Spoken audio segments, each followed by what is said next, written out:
Hello kababayan! So we're here in Taiwan. I'm here actually sa kung saan ako nag-stay sa TW Hostel. So I'm gonna show you around inside and outside of this hostel, okay? So first up, they gave us key card para makapag-pasok sa loob. Ayan, nakapasok na po tayo. Let's go in. Ang gaano po kaganda yung loob ng hostel. So as you can see, ito po yung mga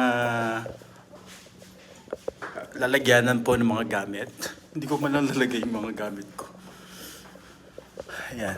So, dito po mga shower room. At ito yung room ko.